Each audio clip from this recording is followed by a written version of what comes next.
ओम श्री गणेशाय नमः। चलिए आज का अध्याय शुरू करते हैं और आज का अध्याय भी हमारा 12वां अध्याय होगा और उसके बाद आज से हम द्वितीय खंड भी शुरू कर देंगे और द्वितीय खंड के जितने भी अध्याय हैं उसको हम बारी बारी से हर रोज़ एक एक करके सुनेंगे। तो 12वां अध्याय कुछ इस तरह से है। देवताओं की प्रार्थना पर भगवान गणेश्वर प्रकट हो गए। सभी ने उनका अद्भुत रूप देखकर उन्हें दंडवत प्रणाम किया। तब गणपति प्रसन्न होकर बोले, देवगण मैं संतुष्ट हूँ, अतएव जो चाहो वह अभीष्ट वर मांग लो। चंद्रमा ने उनके चरणों में मस्तक रख दिया और अश्रु जल से पदार विंदों को धोने लगा। गणेश्वर बोले, उठ उठ चंद्रमा, अब संताप न कर, मैं तुझ पे प्रसन्न हूँ। उसने कहा, प्रभु मुझे शाप मुक्त कीजिए, मेरी कांति नष्ट हो गई है, उसे लौटा दीजिए। मैं अदर्शनी से दर्शनी हो जाऊं नाथ, मेरे अपराध को क्षमा कर दीजिए भक्तवत्सल। गजकर्ण बोले, अच्छा बोल, तुझे 1 वर्ष 6 मास अथवा 3 मास के लिए अदर्शनी रहने दिया जाए अथवा कुछ और चाहता है, शीघ्र ही स्पष्ट बता। चंद्रमा ने कहा, प्रभु मुझे दंड मिल गया है, अब तो क्षमा कर दीजिए। यह कहकर उसने पुनः दंडवत प्रणाम किया तथा सब देवता भी उनके चरणों में झुक गए। गणेश्वर ने मुस्कुराते हुए कहा, मैं अपने वचन को मिथ्या कैसे करूं? चाहे सूर्य और सुमेरु अपना स्थान त्याग दे, समुद्र अपनी मर्यादा छोड़ दे अथवा अग्नि शीतल हो जाए, किंतु मेरा वचन मिथ्या नहीं हो सकता। फिर भी मैं तुम्हें वर्ष में एक ही दिन के लिए शापित रखूंगा तथा जाने या अनजाने में भी जो कोई भाद्रपद शुक्ल चतुर्थी को चंद्रमा को देखेगा वहीं अभिशप्त हो जाएगा और वहीं अधिक दुख का भागी हो जाएगा, इसमें कोई संदेह नहीं। भगवान हेरम्ब के इन कृपापूर्ण वचनों को सुनकर चंद्रमा बहुत प्रसन्न हुआ तथा समस्त देवगण भी उनकी जय जयकार करने लगे। चंद्रमा ने पुनः निवेदन किया, प्रभु भविष्य में मुझसे इस प्रकार की मूर्खता न हो और मेरा चित्त आपके चरण कमलों के स्मरण में लगा रहे, ऐसा वर मुझे प्रदान करें। गणेश्वर ने प्रसन्न होकर कहा, ऐसा ही होगा, परंतु मेरे एकाक्षरी मंत्र ग का जप करते रहना। यह कहकर भगवान अंतर्ध्यान हो गए और तब समस्त देवता स्वर्गलोक को चले गए तथा चंद्रमा भी अपने लोक में जा पहुंचे। चंद्रमा ने 12 वर्ष तक तपस्या की और गणेश्वर के एकाक्षरी मन का निरंतर जप करते रहे। पवित्र जाह्नवी के तट पर भक्तिपूर्वक एकाग्र मन से उनका यह तप चलता रहा था। तभी सहसा एक दिन वे परम प्रभु चंद्रमा के समक्ष प्रकट हो गए। इस समय उनकी रूप छटा देखकर निशापति अवाक रह गया। उसके चित्त में आश्चर्य मिश्रित भय की अवतारणा हुई, किंतु शीघ्र ही उसे निश्चय हो गया कि वह साक्षात आदिदेव भगवान गजानन ही हैं। तो वह हाथ जोड़कर प्रणाम करता हुआ उनकी स्तुति करने लगा। मैं उन 2 दांतों से युक्त परमेश्वर को नमस्कार करता हूँ जो अपने भक्तों को सभी विघ्नों का हरण करते हुए हैं और सभी के लिए धर्म, अर्थ और काम को प्रशस्त करते हैं। उन विघ्न विनाशक परमात्मा गजानन को नमस्कार है। हे प्रभु, मैंने जो अज्ञानवश जो अपराध कर दिया है उसे क्षमा करके मुझे मेरा पूर्व रूप प्रदान कीजिए। हे नाथ, आप ही मेरा यह रूप प्रदान करा सकते हैं। हे दया निधान, आप सभी देवताओं के अधीश्वर, नित्य बोध स्वरूप एवं सत्य हैं। समस्त वेद आपके ही स्वरूप हैं तथा आपके द्वारा ही उनका प्रतिपादन हुआ है। हे देव, यह जगत आपका ही स्वरूप है तथा आप ही साक्षात परम ब्रह्म हैं। हे कृपा निधि, विश्व के उत्पत्ति, पालन और प्रलय के भी आप ही एकमात्र कारण हैं। आपका तिरस्कार कोई नहीं कर सकता।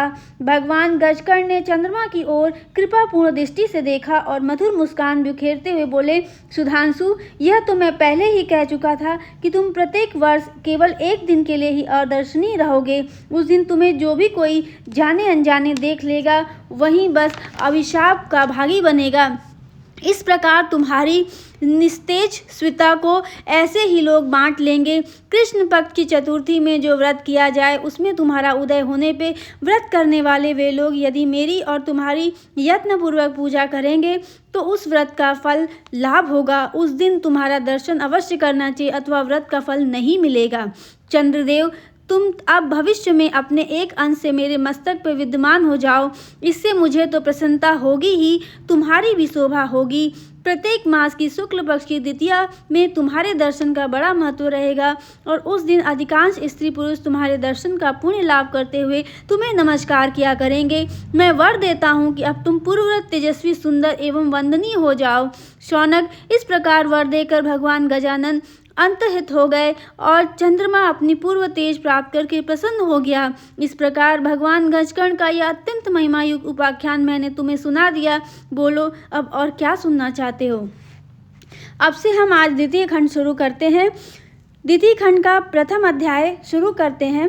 कल्प भेद से गणपति चरित्र वर्णन किया गया है और इसमें भी शौनक जी निवेदन करते हैं। तो शौनक जी ने निवेदन किया, भगवान सूत जी, कल्प भेद से श्री गणेश्वर के अनेकानेक चरित्र कहे जाते हैं। आप उन सभी के पूर्ण ज्ञाता एवं वर्णन करने में समर्थ हैं। हे प्रभु, मैं उन चरित्रों को विस्तार सहित सुनना चाहता हूँ, इसलिए ऐसी कृपा कीजिए कि मैं उनका श्रवणानंद प्राप्त कर सकूं।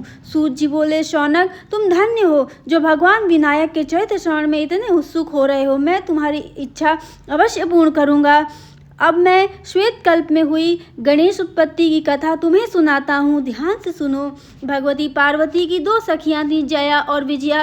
वे दोनों अत्यंत रूपवती, गुणवती, विवेकमयी और मधुर हासिनी थीं।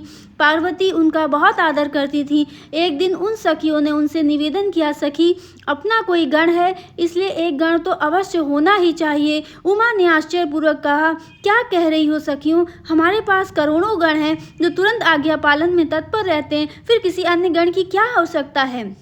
सखियों ने कहा, सभी गण आशुतोष भगवान के हैं, उन्हीं की आज्ञा उनके लिए प्रमुख है। नंदी, भृंगी आदि गण जो हमारे कहलाते हैं, वे भी भगवान की आज्ञा ही सर्वोपरि मानते हैं। यदि आप कोई आदेश दें और शिव जी उसकी उपेक्षा करें तो आपके आदेश की कोई भी गण नहीं मानेगा। आप पूछेंगी तो अवश्य ही कोई बहाना बना दिया जाएगा। पार्वती ने कुछ सोचा और फिर कहा, और यह असंख्य प्रथम गण, क्या इनमें भी कोई मेरी आज्ञा की उपेक्षा कर सकता है। सखियां बोली, प्रथम गण में तो कोई हमारा है ही नहीं, वे सभी भगवान रुद्र के व्यक्तिगत सैनिक हैं। शिव जी की अनन्यता के कारण ही वे शिव जी की आज्ञा से हमारी रक्षा करने और हमारे कार्यकलापों पर दृष्टि रखने के उद्देश्य से ही नियुक्त हैं, इसलिए कृपा कर अपने लिए भी एक व्यक्तिगत गण की रचना अवश्य कीजिए। पार्वती ने उनका सुझाव स्वीकार तो कर लिया, किंतु कार्य रूप में अभी परिणित नहीं किया था। बात वहीं की वहीं रह गई और कुछ दिन बीतते बीतते वे उसे भूल गईं।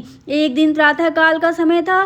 पार्वती जी स्नानागार में स्नान करने जा रही थी। उन्होंने नंदी को आदेश किया, कोई आवे तो उसे रोक देना, और तब वे भीतर चली गईं। तभी भगवान शंकर कहीं से आकर भीतर प्रविष्ट होने लगे। नंदीश्वर ने उन्हें रोकते हुए निवेदन किया, अभी माता जी स्नान कर रही हैं, इसलिए यहीं ठहरने कृपा करें। शिव जी बोले, अरे करने दे स्नान, मुझे एक आवश्यक कार्य है, तो यहाँ कैसे रुका रहूं। यह कहते हुए लीलावपुरम शिव नंदी के वचनों की उपेक्षा कर सीधे स्नानागार में जा पहुँचे। गणपति प्राकट्य का कथा वर्णन। भगवान आशुतोष को शीघ्रता से आए देखकर स्नान करती हुई जगजननी लज्जावश अत्यंत सिमट गईं। शिव जी भी बिना कुछ कहे चले गए। इधर पार्वती जी ने स्नानोपरांत वस्त्र धारण करती हुई सोचने लगी, जया विजया का सुझाव उचित ही था, मैंने व्यर्थ ही उसकी उपेक्षा कर दी। यदि द्वार पर मेरा कोई निजी गण उपस्थित होता तो शिव जी को स्नानागार में सहज ही आने नहीं देता। नंदी ने मेरे वचनों की उपेक्षा की, इससे प्रतीत होता है कि इन गणों पर मेरा पूरा अधिकार नहीं है, इसलिए मेरा निजी गण अवश्य होना चाहिए, क्योंकि वह पूर्ण रूप से मेरी आज्ञा में रहेगा। अब जो गण है वे शिव जी की आज्ञा से ही मेरी आज्ञा मानते, किंतु मेरा निजी गण मेरी आज्ञा से ही उनकी आज्ञा मानेगा। ऐसा विचार कर उन्होंने अपने अत्यंत पवित्र देह का मैल उतारा और उससे एक चेतन पुरुष की रचना कर डाली। वह पुरुष सभी शुभ लक्षणों से संपन्न, समस्त अवयवों से दोष रहित, अत्यंत सुंदर अंग वाला, विशाल कार्य, अद्भुत शोभामय और महाबली एवं पराक्रमी था।